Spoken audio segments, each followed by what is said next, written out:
Bdew uffiċjalment l-impenji tal-Prim Ministru Robert Abela fi New York fejn qed titlaqqa 79 sessjoni tal-Assemblea Ġenerali tan-Nazzjonijiet Magħquda. Dr. Abela indirizza l-Kunsill tas-Sigurtà f'dibattitu li tratta żamma tal-paċi. President, ahead of this discussion, you gave us a stark reminder that we live in a world of grim statistics. Indeed we do. And those statistics are a vital tool in charting the state of our world. But statistics can never tell us the whole story. Only human stories can give us the true picture. Fl-ewwel diskors tiegħu hawnhekk din il-ġimgħa propju fil-Kwartieri Ġenerali tan-Nazzjonijiet Magħquda ġewwa New York, Dr. Abela anqal lill-pajjiżi biex jaħdmu aktar favur il-paċi u qal li din hija l-aspirazzjoni tal-umanità. Mal-mejda ta' diskussjonijiet il-Prim Ministru Abela nnota realtajiet differenti f'postijiet madwar id-dinja fejn is-sigurtà u l-paċi huma sfida kbira.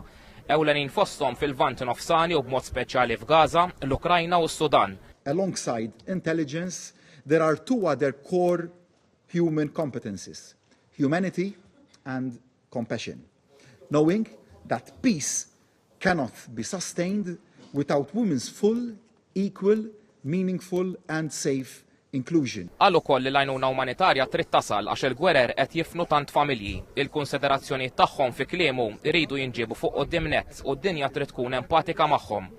Dwar it-terminu ta' sentejn ta' Malta bħala membru mhux permanenti fuq dan il-Kunsill, Dr. Abela qal li pajjiżna wera bil-fatt l-impenn tiegħu favur il-paċi u s-sigurtà quddiem sfidi ġeopolitiċi u ħabbrek anke dwar sfidi oħrajn fosthom it-tibdil fil-klima, is-sigurtà tal-ikel u żieda fil-livell tal-għoli tal-baħar.